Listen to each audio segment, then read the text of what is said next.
Speed passage संपादकीय 120 para.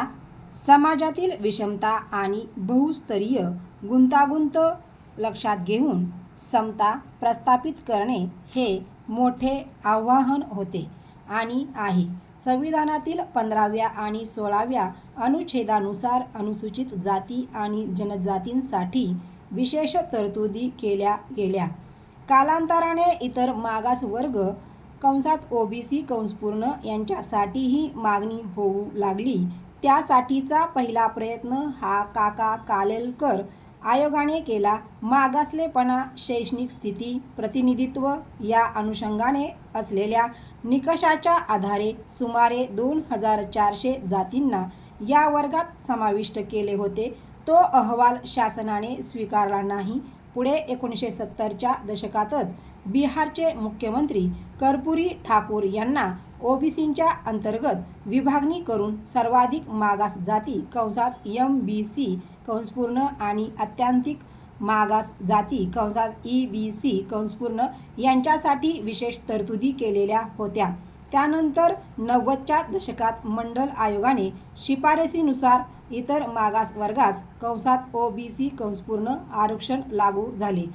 त्यात समाज, आर्थिक घटक, शैक्षणिक आणि प्रतिनिधित्व विषयक मुद्दे विचारात घेतले होते. त्यानंतर भारतातील सामाजिक अभिसरणाला नवे वळण मिळाले. तसेच एकूणात समता प्रस्थापित करण्यासाठी गुंतागुंत वाढत गेली. पुढे आरक्षणाच्या आधारे निवडणुकीय राजकारण आकाराला आले. आरक्षणाचे साधन किंवा भांडवल वापरून मतांचे उथळ राजकारणही खेळले गेले. आरक्षणाची व्याप्ती वाढवण्याच्या संदर्भाने इंदिरा साहनी यांनी 1991 मध्ये याचिका केली. त्यात त्यांनी ढोबळ मानाने 3 मुद्दे मांडले. 1. आरक्षणाच्या व्याप्तीचे क्षेत्र वाढवत नेल्यास समतेच्या हक्कावर गदा येईल. 2. निव्वळ जात हा आरक्षणाचा विश्वासार्ह अधिकृत मापदंड असू शकत नाही. आर्थिक आधार विचारात घ्यावा. 3. आरक्षणाचे क्षेत्र वाढवताना सार्वजनिक संस्थांच्या कार्यक्षमतेवर विपरीत परिणाम होईल याचा विचार करावा. या याचिकेसाठी 9 न्यायाधीशांचे खंडपीठ निर्माण झाले. या सर्वोच्च न्यायालयाच्या खंडपीठाने निकालपत्र सादर केले. त्यानुसार आरक्षणाचे क्षेत्र वाढवत नेल्याने समतेच्या हक्कावर गदा येऊ शकते. हे ध्यानात घेऊन मागासवर्गांसाठी जास्तीत जास्त 50% आरक्षणविषयक तरतूद करता येईल. जात या निकषाच्या ऐवजी आर्थिक आधारावर आरक्षण देता येणार नाही.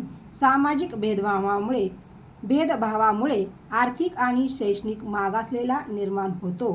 हे मंडल आयोगाचे निरीक्षण योग्य असून त्यास पुष्टी देणारे विधान न्यायालयाने केले.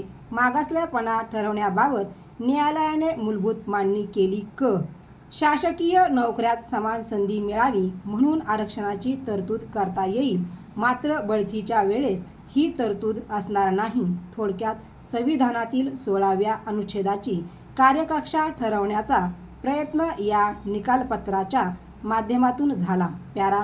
या अनुषंगाने न्यायालयाने आणि संसदेने विसंगत निकालही दिले आहेत. तमिळनाडू सरकारने शिक्षण आणि सरकारी नोकऱ्यांमध्ये 69% जागा राखीव ठेवण्याचा निर्णय घेतला. त्यासाठी दुरुस्ती केली. हे पायाभूत संरचनेचे उल्लंघन आहे असाही युक्तिवाद केला जातो. आता 103व्या घटनादुरुस्तीने आर्थिक आधारावर 10% आरक्षण दिले. त्यामुळे इंदिरा साहनी खटल्यातील निकालपत्रानंतर पुलाखालून बरंच पाणी वाहून गेलं आहे. मात्र हा संवैधानिक प्रवासातील लक्षणीय खटला आहे. संसदेच्या दुरुस्तीच्या न्यायालयाने चिकित्सा करणे व न्यायालयाचे पुनर्विलोकनानंतर संसदेने नव्या दुरुस्ती करणे हे नेहमी होत आले आहे. संसदेचे सार्वभौमत्व आणि न्यायालयाचे सर्वोच्चत्व यात संघर्ष आहे. त्यांच्या सीमारेषा ठरवणे कठीण आहे. मात्र या प्रवासातून समता प्रत्यक्षात आणणे किती कठीण आहे हे समजू शकते. याचा सखोल अभ्यास आणि प्रत्यक्ष अनुभवांचे संचित सामाजिक न्याय स्थापित करताना सहाय्यभूत ठरू शकतात. ओव्हरस्टॉप